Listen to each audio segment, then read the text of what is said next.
In Habakkuk 2 in verse 1, Habakkuk says that he's going to stand on his watch and set himself on the rampart, and he's going to watch to see what he, that is God, will say to him and how he is going to answer when he is corrected. So Habakkuk is in this correct state of mind. After he's asked the second set of questions, God's going to give him the second reply now. And so he doesn't presume that he actually understands what God is doing, but he also understands that he is not the one that's going to be right, the one that he needs to set himself up as the one that is correct in this case. He says, no. And in this right and humble attitude, he says, okay, God, I don't understand. Tell me what you're doing. Now, something else to keep in mind is that though these pronouncements are primarily against Babylon at that time, as well as in the future, and again, I'm going to try to stay away from the future fulfillments, and we have a message that we did on identifying Babylon that I suggest you go and see to fill in the other spots here. But that these principles that we're going to go through can still apply to the Jews as well if they have been guilty of the same thing. And in some cases, they had been. So again, they need to apply that to themselves. We always need to apply every word to ourselves. And this is the case with the entire Word of God, not just Habakkuk. So let's begin in chapter 2 and verse 2 here. And we have now God's reply. It says, "Then the Lord answered me and said, write the vision and make it plain on tablets that he may run who reads it." So again, we see that this is indeed a vision, and it confirms what Habakkuk, quote unquote, saw in chapter 1, verse 1. It was this vision. And again, God is telling him, says that he may run who reads it. Now, the connotation of the word run is to rush. So the implication is that Habakkuk needs to scribe in a manner that's very clear and can be read quickly. Verse 3, it says, "For the vision," again a vision, "is yet for an appointed time. But at the end it will speak, and it will not lie. Though it tarries, wait for it, because it will surely come, it will not tarry." So it's for an appointed time. Okay, God is saying here that he is in control of the timing. Right? And this is, again, is what Habakkuk's problem is that he's wondering what's going on. How can this be good right here, right now? And again, that was also his issue with the Jews and what they were doing. And the realization he needs to come to then is that it happens according to God's will. And what we see also here in verse 3, it says, "But at the end," right? So we've talked many times about this concept of duality in prophecy, and we're seeing that here. So we know that these things that we're talking about happened shortly after it was revealed to Habakkuk, and that it will happen again at the end, as he says here in this verse. So this does apply to all of Israel in the end time, which is clear from other prophecies, that they're going to suffer at the hands of this soon coming modern revival of Babylon. So it's going to happen here in some 70 odd years when Babylon falls in ancient times, but it's probably even more appropriate to apply it to the future fulfillment of it. Now, here's another interesting thing about this verse. It says, though it tarries, it's going to take a while, in other words, wait for it. Be patient, because it will surely come. It will not tarry. It will happen. Now, notice how Paul, or the writer of Hebrews, who I assume is Paul, takes this, what he takes this to mean in Hebrews 10, verses 37 and 38. Hebrews 10, verses 37 and 38, it says, "For yet a little while, and he who is coming will come and will not tarry. Now the just shall live by faith, but if anyone draws back, my soul has no pleasure in him." So Paul is applying this verse to the coming of Christ. Now, again, we can put those together, and again, it is at the coming of Christ, when he begins to come and when he begins to work out the things that are going to happen in the end time, that the fulfillment of these things will come to fruition. Now, the interesting thing here, too, also, is that when I went back and looked at the Hebrew interlinear, right? And again, if you ever try to go back and look at interlinear where it literally translates things, you get this kind of when you're going into English, this hesitating hodgepodge of words that you try to get the sense of. And this is what goes, what helps us when Hebrew scholars go through and read these things and who know how to speak English, and they put it in a better form for us. But the Hebrew interlinear says something like, that yet vision for the appointed time, and he shall puff to the end, and not he is lying. If he shall be dallying, tarry you for him that come, he shall not come, he shall come not. So again, you look at that, and you kind of go, okay, well, if you look at that, you can kind of get the sense of it.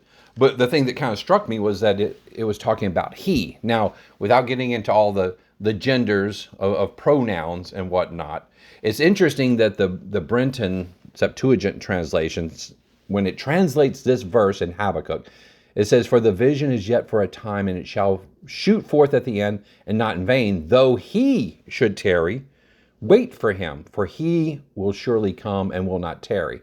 Of course, we always have to be careful, because I'm sure we can always find somebody that's going to fit to the things that we think it should fit.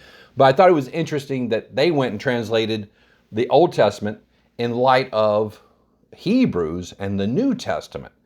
So either way, it's interesting, and it's still more for a time in the future when these things will come to pass. The fulfillment of the prophecy and Christ all coming at the end to bring everything then to its final conclusion. Now, also in verse 38 of Hebrews 10, it says, now the just shall live by faith. So again, it becomes a very obvious quotation of Habakkuk chapter 2, verses 3 and 4. So as we go into verse 4 here in Habakkuk 2, it says, behold the proud, his soul is not upright in him, but the just shall live by his faith. So we see the just shall live by his faith here, which again ties into that, as well as the New Testament, which we'll get into here in a second. So the theme that we talked about previously, and the struggle that Habakkuk is having, is the affliction of the godly and the prosperity of the ungodly. So God begins to clarify that this will not always be the case. So God's making this comparison and contrast between the Chaldeans and the Jews now. The Chaldeans are the proud, as we're going to see in the next verse, and they're not doing what is right, as Habakkuk has already pointed out. They are much worse than this kingdom of Judah. But on the other hand, God's saying that if you are doing what's right, okay, this just, if you're being just, and the word there for just is tzaddik. It's similar to Sedek, as in Melchizedek, who is king of righteousness, right? So we have this word just that means right or righteous. So if you're doing what's right or just, you are living a certain way. And if you act in accordance with this belief system, this faith, you will continue to live both now and forever. So again, this is a message to the Jews as well, that they are to continue to live by faith and the words that they have been given and are being given here in Habakkuk 2 and verse 4. So if the Babylonians are acting the wrong way, then they will be taken care of. But that goes for you too. If you want to live, then you need to be doing what is right. Right? So it kind of reminds me of something similar that God said to Cain. And again, this would have to go back some, 3,400 years or so. You go back to Genesis 4, verses 6 and 7, and God says to Cain, why are you angry? Why is your countenance falling? Why are you upset with what's going on? Right? Kind of like Habakkuk is. Why do you look around these things and you're upset? Verse 7, God says, if you do well, will you not be accepted? So the just live by faith. If you're going to live through these times that are coming, and in the right way, then you have to have faith in what God says and what He's doing and His timing. So what we have here also in this verse is something that is considered to be a new teaching in the New Testament, right? Romans 1:17 says, For in it the righteousness of God is revealed from faith to faith, as it is written, the just shall live by faith.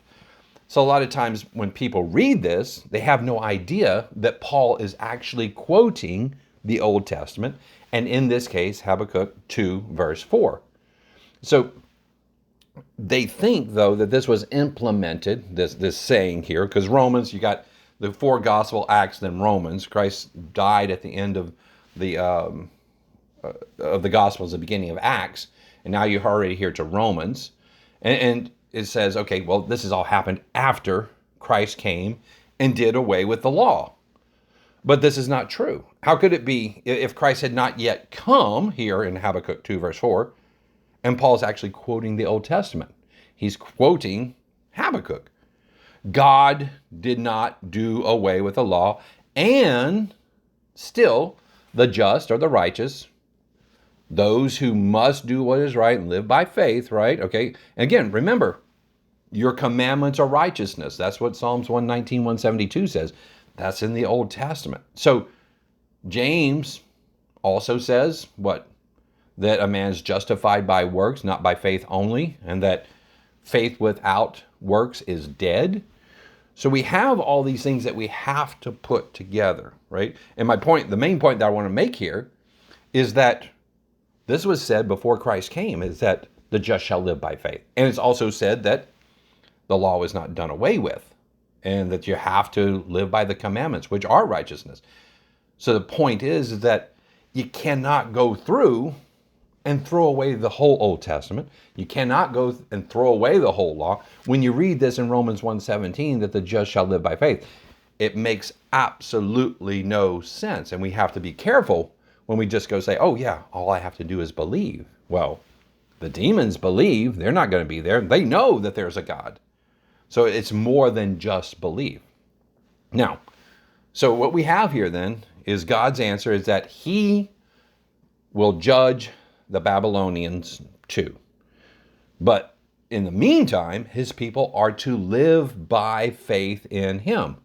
Leave the controlling of history to God.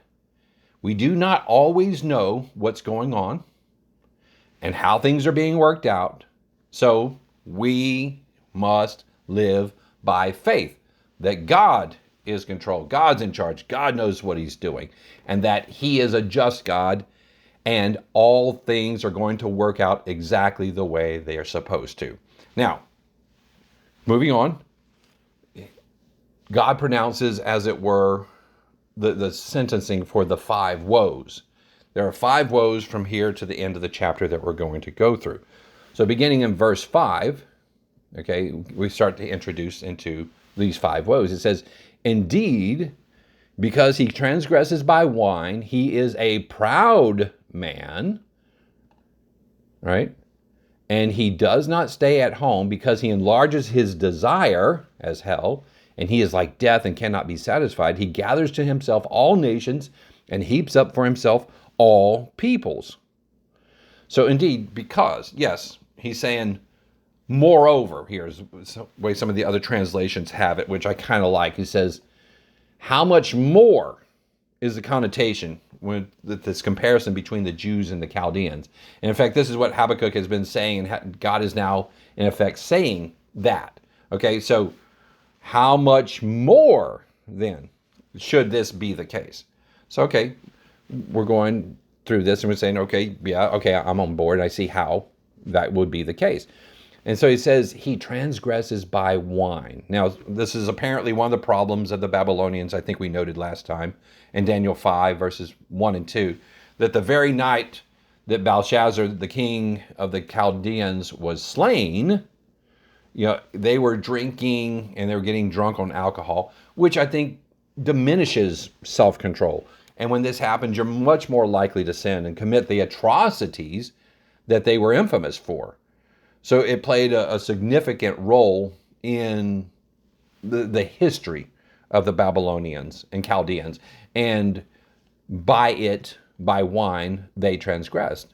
It says he is a proud man. So again, we saw that in the previous verse where it says, behold the proud, his soul is not upright in him, right? So once again, we see this sin of pride coming to the fore. And pride is simply putting yourself above what is right and what God says, and in that sense, above God. Whenever we presume to know better than God, that is a prideful, proud thing. So the Chaldeans were not content to stay at home. They had to, again, enlarge their desire. What their desire for was to conquer more lands, more peoples, more cities. And it's like death and cannot be satisfied. Very similar to what Proverbs 27:20 says. It says, hell and destruction are never full. So the eyes of man are never satisfied. Again, had the people read the Proverbs, there are so many things that would correct us and instruct us on how to be, and we would not fall into these pits where we succumb to all these problems. So here we have the Babylonian Chaldeans. They have everything that they want, but they still don't have what they need. They were never fulfilled with what they had, right? Philippians 4 and verse 11 says, learn in whatever state that you are to be content, right? So these things, in other words, that they were pursuing after, never brought any type of true happiness or contentment. Now, maybe for a short time, it brought pleasure. And the only way to get that feeling again was to go and conquer more to get that pleasure again.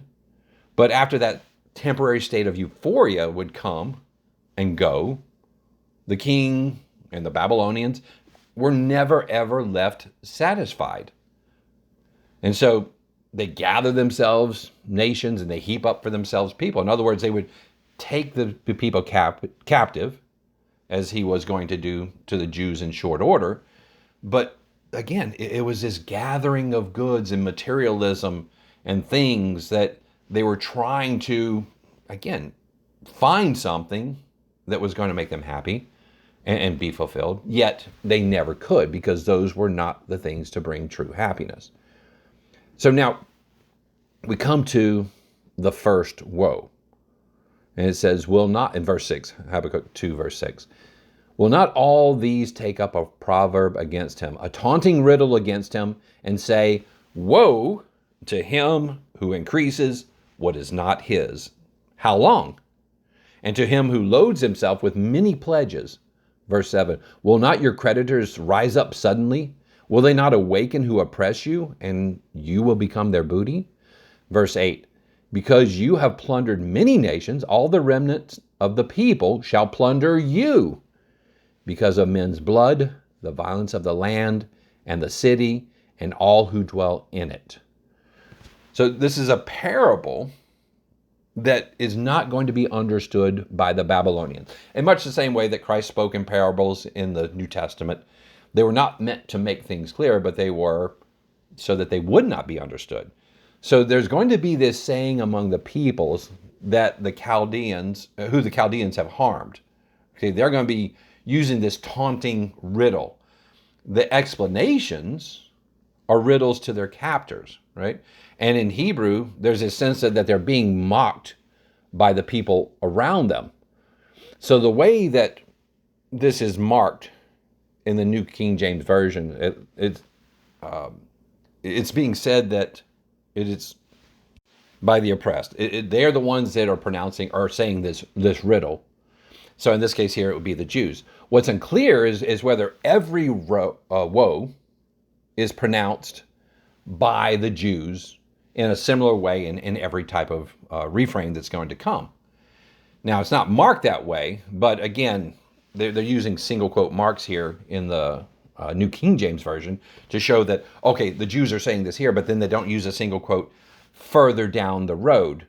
So again, the quotes are not in the original Hebrew, and so we can't necessarily take this as pure gospel. This is the translators trying to make it as clear as possible.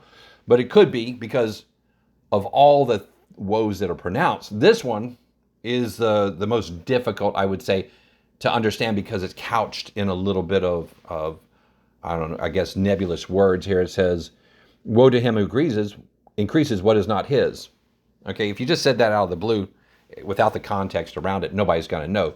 Unlike the other woes, that when they are pronounced, it's pretty clear what they're saying. So it could be that this is just the taunting riddle, but some want to say, okay, the whole thing, that all 5 woes are this riddle, this taunting riddle that's being used to mock their captors in this way. But it really does seem that the first part is the one that's the most riddled, though it could be and probably will be in the future, from this point in time of Habakkuk, that the Jews would be saying this, and perhaps even the Medes and Persians and other people that have been overrun by the Babylonians, but primarily the Jews, because that's who it's being given to. And it was for them that it was going to be written down, that they were going to see these things and they were going to say them, but they were going to read all the other stuff as well. So then it's interesting thing to me that it's more than likely that for 70 years they knew this and they would have been saying these things while they're in captivity. And that's why I'm imagining it anyway, because they were there for that long. And it would have been a parable, a riddle that would have taunted, as it were, the Babylonians, that they wouldn't know exactly what it was, especially with them being all high and mighty and the primary world ruling power at the time that seemed unassailable. So again, this all seems somewhat clear to me and plain, but what's plain to the spirit-led mind is not always clear to the carnal one. So again, the riddle is saying, and the meaning of it is that you've gotten wealthy by conquering other nations. How long are you going to do this? Now, if you say it like that, it's not so much of a riddle. Then it goes on and it says about loading himself up with pledges. The creditors are going to rise up suddenly, and will they not awaken who oppress you, and you will become their booty. So more than likely, this is referring to all the ill-gotten goods that the Chaldeans had confiscated during their conquest. And it's unlikely that they would have taken loans from anyone, even though that's what this is kind of talking about. So this is kind of, could be a bit of mocking them in this way. But the intimation here is that the tables will be turned, and the oppressed who you took from will come at you with a vengeance and take back what you took from them, plus interest. All right, so as it were, the goods you gave them were a loan, and the connotation here of the word in Hebrew is usury. All right, so that's why they kind of use these words like pledges and creditors and whatnot. And so the Babylonians have that, but it's going to be taken back from the Babylonians in much the same way that they took from everyone else. And so that is the prophecy. And if you remember, as we were reading last time, that Darius the Mede took down Babylon. And the way that the story goes is that he rerouted the river and then went under the gate. And the thing that makes that significant is that the Babylonian wall was legendary. Again, we can't say that this is all scriptural, and even history doesn't always know for sure, but this wall was supposedly somewhere between 80 to 100 feet thick and some 300 feet tall, and went some 56 miles all the way around Babylon. And it was something that could not be defeated with modern technology. But then they found a way by rerouting the river, going underneath the gate where the river went, and took it in a night. So we saw that in Daniel 5, that Darius the Mede came and he exacted revenge on them, on the Babylonians, according to prophecy and the will of God. Because, why? Because you plundered many nations, and all the remnant of the people will plunder you. So again, it's a reap what you sow, and so, and to a certain degree, live by the sword and die by the sword. And so there's this long list of people and nations that they had done wrong by. And if you want to put Galatians 6:7 in your notes, you see the principle of whatever a man sows, that he will reap. And we're going to see that even, as we go through the rest of the woes here. So we come to now the second woe in verses 9 and 10. And it says, "Woe to him who covets evil gain for his house, that he may set his nest on high, that he may be delivered from the power of disaster. You give shameful counsel to your house, cutting off many peoples, and sin against your soul." So he's saying your family has become rich at the expense of others, and you seek to save yourself from trouble. Matthew 16, verses 25 and 26. It's Christ speaking. He says, "Whoever desires to save his life will lose it, but whoever loses his life for my sake will find it. For what profit is to a man if he gains the whole world and loses his own soul? Or what will a man give in exchange for his soul?"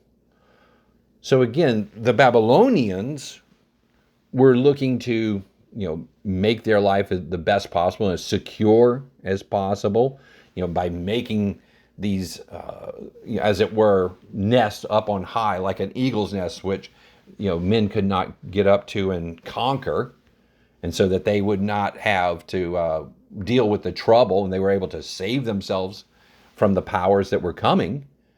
But he says, no, this is not where you should be focused. Of course, they're an evil carnal nation. And so to a certain degree, the Jews are supposed to look at this, we're to look at this, that it is not by our own might and power and money and goods and whatever this world has to offer that we're going to be saved, whether in that time or in the future time to come. It is only by what? Faith. The just shall live by faith. We need to live by the word of God. And we need to submit ourselves to God and to his way and to live by it. And that's the way. When you give up your life, in the pursuit of God, you sacrifice it in those ways, that's how you lose your life and how you gain your salvation. So obviously, the Chaldeans were not doing this. The Jews, to a large degree, were not doing this, which is why the Chaldeans are coming on them. And some of them were going to lose their life, whether it was literally, physically, or they weren't going to have their own life because it was now belonged to the Babylonians for the next 70 years. Now, back to the verses at hand here. It says, you give shameful counsel to your house. You bring shame, again, on your house and family. Put Proverbs 15:27 in your notes. He who is greedy for gain troubles his own house. Right? Again, if they had just read some of these words. So he says, in destroying the lives of others, you have sinned and forfeited your own life. This was going to be the just recompense for their covetous ways, for their evil gain, for their trying to protect themselves at all cost and trying to save themselves when, again, God's involved in the picture. It's just not going to happen. Then verse 11 of Habakkuk 2 is, "For the stone will cry out from the wall, and the beam from the timbers will answer it."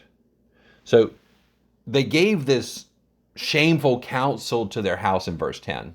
And obviously, it's figurative. It's not to the actual house that they're given the counsel, but it's figurative to the house, to the people of the house, to the family. So in much the same way that you said these things to your house and it heard, it will testify or witness against it. So the judgment of this wickedness is not going to even be restrained, even if it means that inanimate objects have to speak. Right? You put Luke 19, verses 38 through 40 in your notes. And again, it's Christ. Well, I think it was the Pharisees was talking to Christ, telling him to rebuke his disciples because they're saying, "Blessed is the King who comes in the name of the Lord." And they're saying, you need to rebuke them. And he answered the Pharisees and he says, "I tell you that if these should keep silent, if his disciples should not say what they're saying, the stones would immediately cry out." So again, that has the ability to come true. If Balaam's ass can speak and if God can raise up stones to do his work, then yes, they can literally cry out. But again, we're talking here figuratively to just emphasize just the fact that, yes, this indeed is going to testify. There will be some type of witness against what you have done and the shame that you have brought upon yourself. Now, it's also interesting to me, too, that this seems to be a somewhat transitional scripture into the next verse, right? Where we're talking about the stones of the walls and the beams and timbers. That in the next verse, verse 12, we begin the third woe, and it says, "Woe to him who builds a town with bloodshed, who establishes a city by iniquity." Verse 13, "Behold, is it not of the Lord of hosts that the peoples labor to feed the fire, and nations weary themselves in vain?" So, by war and enslavement, the Chaldeans grew their empire through pride and wickedness. And God will see to it that their labor is burnt up and comes to nothing. And everything that they worked for was in vain. It's all going to be taken from them. So every wall and house in the city that they have either taken over or they've taken the goods from and used to build their own towns and their own cities through their own ways, not godly ways, as Habakkuk says. These people are worse than the Jews, and who are being bad themselves, the Jews. But here they are, they're going through, and through bloodshed and sinfulness, they are establishing these towns and these cities.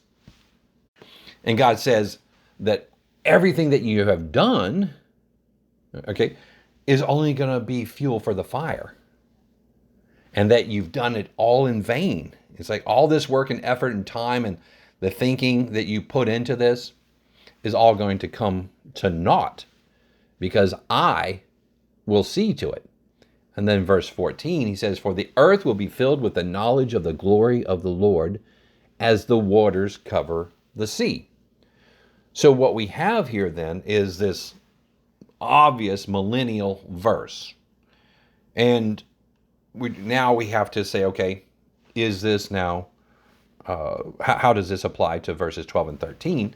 And I think it applies to them in a certain way, as well as to the subsequent woes. So we see these great little transitional type scriptures.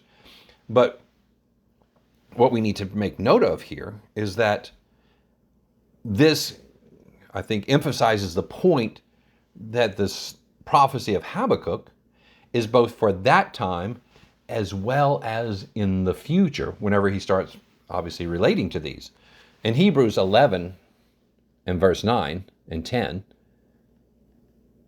Hebrews 11 verse 9 and 10, it says, "By faith," speaking of Abraham, "he dwelt in the land of promise as in a foreign country, dwelling in tents with Isaac and Jacob, the heirs with him of the same promise. But he waited for the city which has foundations, whose builder and maker is God." So again, this is the clearest indication that this prophecy is for the last days. And it's this mention here of this time when Christ in the future is going to reign over all nations. So it's an assurance that not only would Babylon not last, but that Christ would return and set up his kingdom. So what the Chaldean Babylonians had done, as we saw in verse 13, is only going to become fuel for the fire and it's not going to last. It's also pointing to the millennium and this time in the future when Christ was going to return, and he's going to make a city that will last. And it's going to be the world ruling kingdom and empire, and that you're not going to have the Babylonians and Chaldeans. Because if you recall the image in Daniel, it talked about the Babylonian empire being this head of gold. But then it goes through the Medo-Persian Empire as the world ruling, the Greco-Macedonian, and then the Roman Empire, which is going to continue through 10 resurrections all the way to the very end, until the time until the time of Revelation 11:15, which says, the seventh angel sounded, and the kingdoms of this world have become the kingdoms of our Lord and Savior Jesus Christ, and he's going to reign forever and ever. And then Isaiah 11:9 says, the earth shall be full of the knowledge of the Lord as the waters cover the sea. The world's going to be covered in righteousness, right? And this is what we're talking about here. So there's a slight difference in the verse here in Isaiah 11:9 as opposed to Habakkuk 2:14, and that is that it says it's filled with the knowledge of the glory of the Lord as the waters cover the sea. But we still see that it points to this millennial time, and the knowledge of the Lord would include knowledge of the glory of the Lord. So now let me bring two more things to your attention here, is that we're talking about these words glory and cover, and we're going to see that these two words come up in the next woe in verses 16 and 17. So it leads me to believe that this verse, here in 14, may have more to do with this next woe than the previous. Yet we see that it's a great transition between the two. So what we've been seeing kind of here is these 3-verse stanzas, and what I'm then kind of led to believe is that, as much as, again, we need to understand that the chapter sections and the verse, the way that they're all delineated, was put in after the fact. Now, there were certain indications to show, when paragraphs began and whatnot, and you could follow the train of thought and you see, okay, yeah, we need to change things in terms of adding another verse or another chapter here. And again, we indent and offset chapters as the thought changes slightly and we make a different point. But what we're looking at here and trying to be somewhat critical of is that perhaps not everything was set off perfectly as it should have been. But that being said, everything in the Bible flows together, goes together. And what we're seeing here is that the 3-verse stanzas may not have been offset correctly, or it could be just that, like I said before, this is just this great transition where it applies to the previous woe as well to the next one. Of course, the whole Bible is essentially like that. It's this continuous thread that is all perfectly woven together. So that in mind, all right, having read here what we read in verse 14, that the knowledge of the glory of the Lord as the waters cover the sea. We just keep that in mind as we go here into the 4th woe in verse 15. It says, woe to him who gives drink to his neighbor, pressing him to your bottle, even to make him drunk, that you may look up on his nakedness. You, verse 16, are filled with shame instead of glory. You also drink and be exposed as uncircumcised. The cup of the Lord's right hand will be turned against you, and utter shame will be your glory. So to understand this a little better and more clearly, we're going to have to go into some of the prophecies for the future. But let's start by looking at Jeremiah 51 and verse 7. Jeremiah 51 and verse 7, and it says that Babylon was a golden cup in the Lord's hand that made all the earth drunk. The nations drank her wine, but therefore the nations are deranged. So again, we understood, as I was alluding to before, in the image of Daniel, that Babylon was this high quality, yet a little bit smaller, world-ruling empire that God was in charge of. God allowed them to be set up. I think we were talking about this recently in terms of the spirit in man. That God set up Nebuchadnezzar, and when Nebuchadnezzar thought it was him, God took him down, but kept his place on the throne there for the next 7 years, while Nebuchadnezzar basically became like an animal. And then whenever the 7 years were up, then Nebuchadnezzar's mind returned to him, and he was put back on the throne, and he understood completely that it was God that sets up and takes down. So Babylon was this golden cup in the Lord's hand. But then Babylon were the ones that made everybody in the earth drunk, and the nations drank her wine and they became deranged. Let's see this over in Revelation 17. Revelation 17, verses 1 through 5.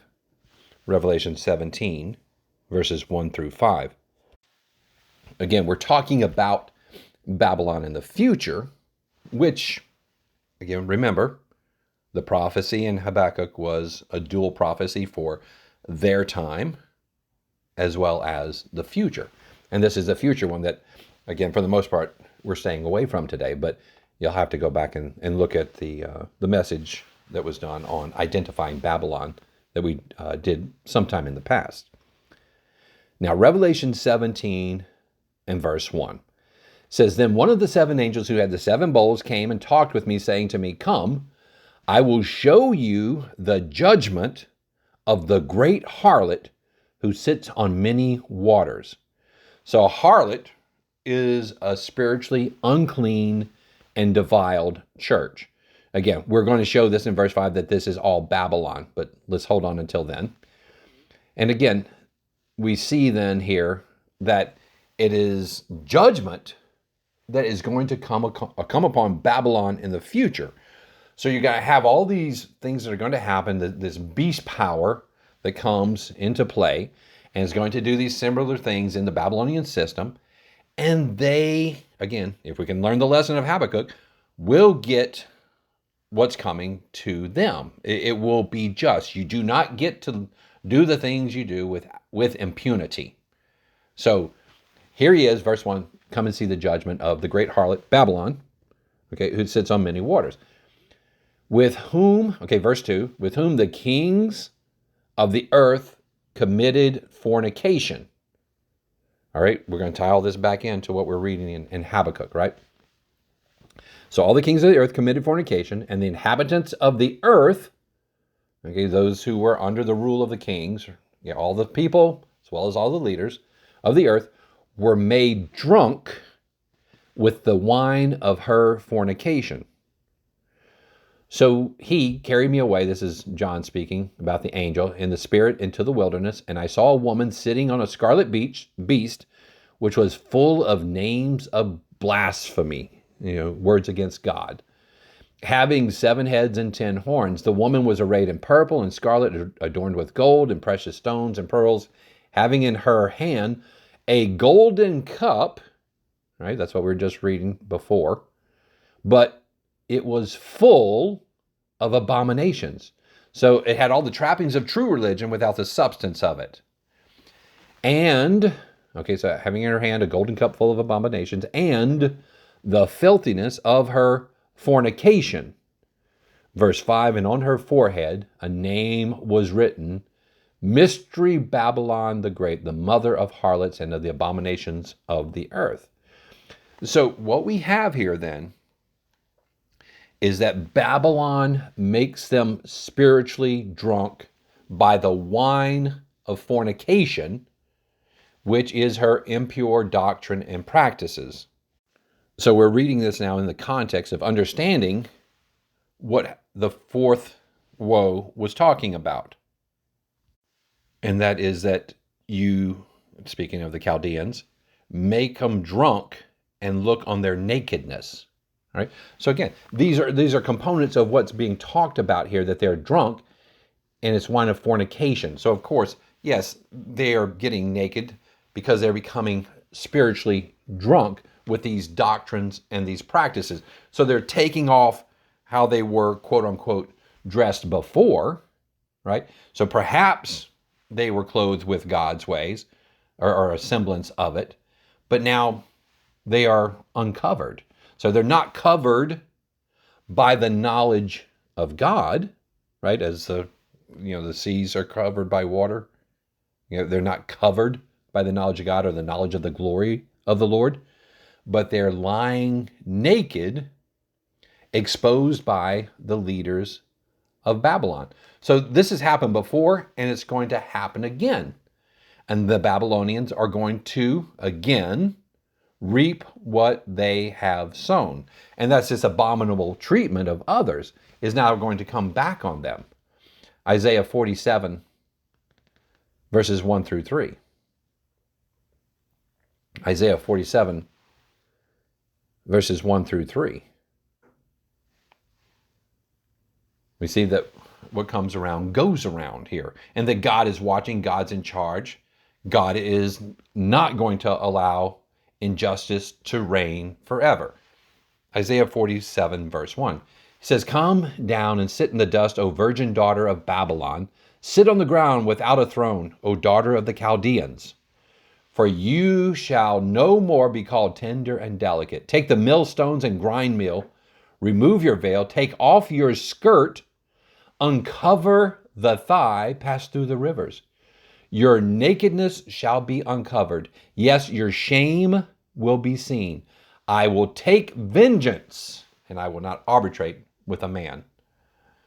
So again, he's saying, you reap what you sow. The same things that you have done to others, the shame that you have caused, and the nakedness that you have brought about by, causing them to become drunk, is now going to come upon you.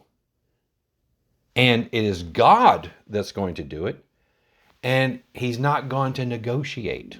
Okay, this is not going to be a sit down. He's been watching. He's been judging righteously and accurately, discerning the thoughts and hearts of men and keeping track of these things. And yes, it's going to happen. And then we see in Habakkuk 2 and verse 17, it says, the violence done to Lebanon will cover you. So again, what comes around goes around. And the plunder of beasts which made them afraid because of men's blood, and the violence of the land and the city, and all of who dwell in it. So now Babylon is going to be blanketed by the wrongs and unrighteousness that they perpetrated on others. So when we were reading before in Habakkuk 2 and verse 14, and then the other scriptures that we use to support that in the future, the world, the whole earth is going to be covered by righteousness, by the knowledge of the Lord, by the knowledge of the glory of the Lord. But here, they're going to be covered by unrighteousness and the wrongs that they've perpetrated on others. Revelation 16, verse 19, it says, "Now the great city was divided into 3 parts, and the cities of the nations fell, and the great Babylon was remembered before God to give her cup of the wine of the fierceness of his wrath." So it was to give her the cup of the wine of the fierceness of the wrath of God. Okay, what was due to her was this fierceness of his wrath. And again, it's going to come upon Babylon because, why? It says God remembered. God was keeping track. They're going to have to give account for their sins, their iniquities. Also in this verse, it talks about Lebanon. I want to bring this up because I think our immediate thought would be that this is talking about Lebanon, which is to the north of Israel. But let's look at Jeremiah 22. Look at verses 6 and 7 for context. And see that Lebanon here does not actually refer to Lebanon, this other country, but is still referring to the people of God, can we say. So the Jews at that time, as well as Israel in the future, which can be the 10 tribes, the northern 10 tribes, or all of the tribes of Israel as a whole. So Jeremiah 22, verses 6 and 7. So it's talking about the violence done to Lebanon, right? So again, the context of this whole chapter is the violence done to the kingdom of Judah. And we're going to see that that's exactly who this is. So Jeremiah 22 and verse 6, it says, "For thus says the Lord to the house of the king of Judah, you are Gilead to me, the head of Lebanon." So he's equating here the king of Judah, the house of Judah, to Lebanon. "Yet I surely will make you a wilderness, cities which are not inhabited. I will prepare destroyers against you, everyone with his weapons. They shall cut down your choice cedars and cast them into the fire. And what this also may be, too, are the cedars of Lebanon that they had acquired to build the temple, which would fit with everything as well. So what we're seeing, though, the point I want to make is that the destroyers are going to come against you. That would be, at this time here in Habakkuk, the kingdom of Babylon and Chaldeans, right? So skipping down to verse 20 of Jeremiah 22, and we'll read down to verse 25. It says, "Go up to Lebanon and cry out, lift up your voice in Bashan, cry from Abarim, and for all your lovers are destroyed. I spoke to you in prosperity, but you said, I will not hear." Again, this is what we're talking about the Jews having a problem with in the first chapter of Habakkuk. He says, "This has been your manner from youth, that you did not obey my voice. The wind shall eat up all your rulers, and your lovers shall go into captivity. Surely then you will be ashamed and humiliated for all your wickedness." So it's coming upon you justly. Yeah. O inhabitant of Lebanon, making your nest in the cedars, how gracious will you be when the pangs come upon you like the pain of a woman in labor.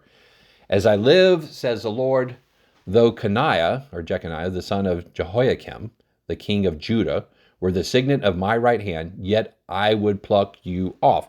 And if you recall, when we get down to Jehoiakim and Jehoiakim, that we're here now to the end, right before Babylonians came and overtook them.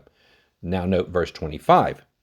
And he's saying, because of all these things that came before and what you were doing, I will give you into the hand of those who seek your life, and to the hand of those whose face you fear, the hand of Nebuchadnezzar, king of Babylon, and the hand of the Chaldeans. So again, he's talking about this, and we're equating here the kingdom of Judah with Lebanon. And let's look at one other place where it does this, in Ezekiel 17, verses 3 and 12. And again, this is a prophecy. Ezekiel 17, verses 3 and 12. Ezekiel 17, verse 3, it says, "And say, thus says the Lord God, a great eagle with large wings and long pinions, full of feathers of various colors," and this is a prophecy that we've talked about in the past as well, referring to Nebuchadnezzar, "came to Lebanon and took from the cedar of the highest branch."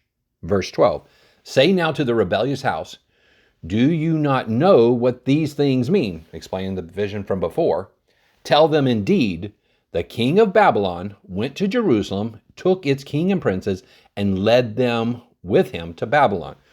So again, when it's talking about Nebuchadnezzar going to Lebanon and took from the cedar the highest branch, is that it's a reference to Nebuchadnezzar going to Jerusalem and taking them into captivity.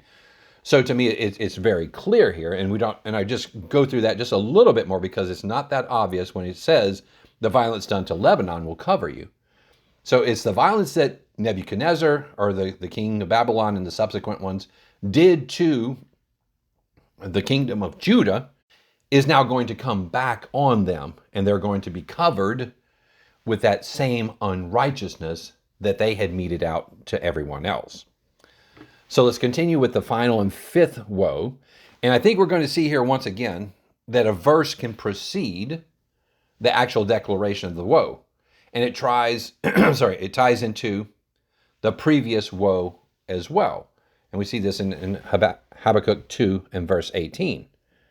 It says, "What profit is the image that its maker should carve it, the molded image, a teacher of lies, that the maker of its mold should trust in it to make mute idols?" Verse 19, "Woe," the fifth and final woe, "woe to him who says to wood, awake, to silent stone, arise. It shall teach.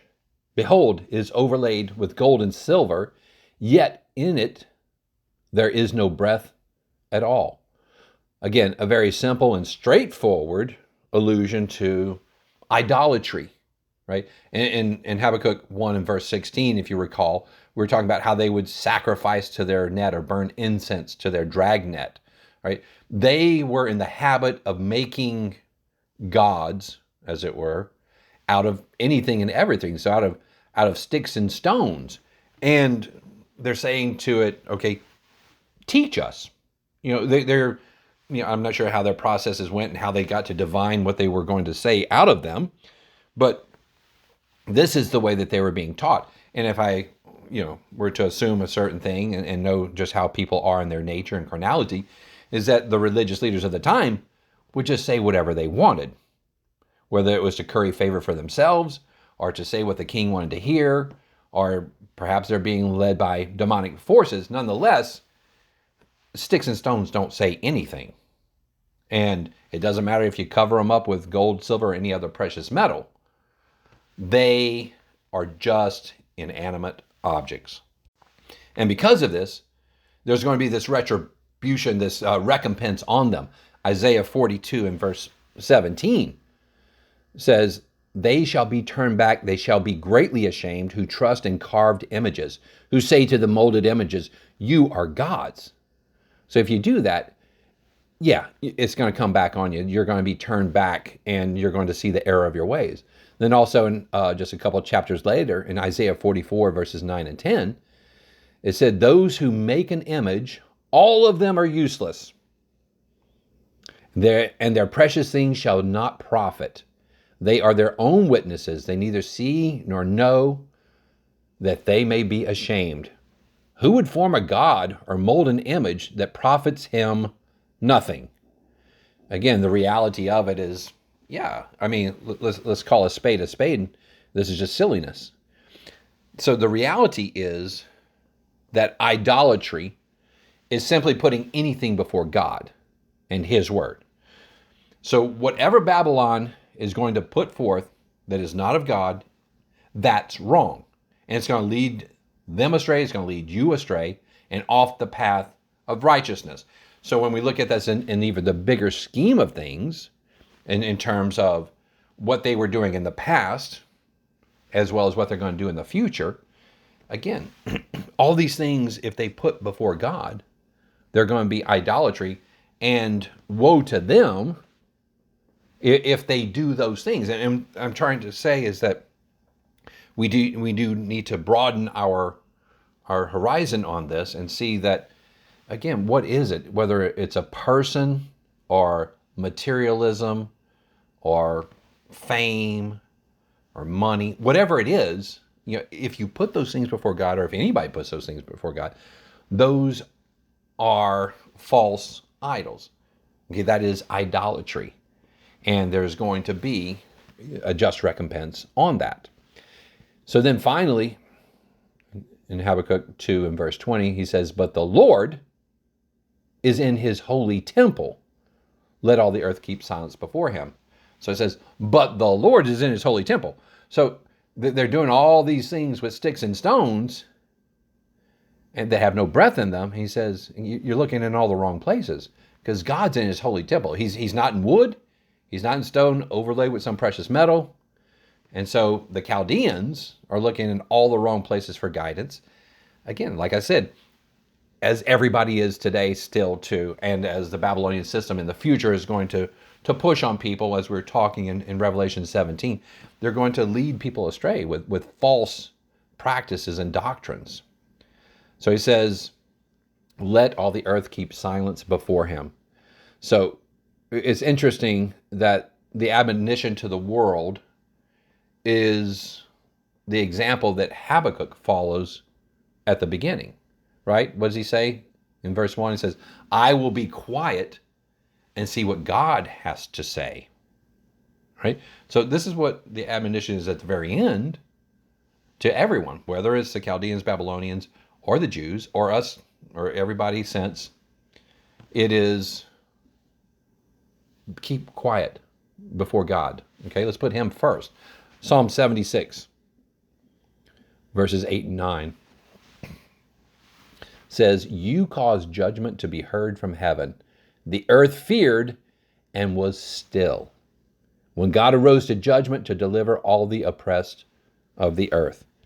So I think that psalm fits perfectly, right? That God's coming back to judge, okay? Everybody's going to just have to be quiet and be respectful and reverent and fearful for sure, because God is going to be just. And he is going to deliver all the oppressed of the earth. And that's what we've been talking about here. Again, Habakkuk wants to know, how can you let these people come and oppress us who are worse than us? And God says, I'm working things out. Don't worry. They will be judged. Everyone, the Jews as well as the Babylonian Chaldeans alike. So in all of this, Habakkuk's faith is strengthened when he sees that God does have a plan and that he's not going to allow evil to triumph. So in reality, God's very aware of what they're doing, the Chaldeans, the Babylonians, and he's always going to call on them to account for their actions. So we're going to see then in chapter 3 next time how Habakkuk will answer the things that he has said to him in this chapter.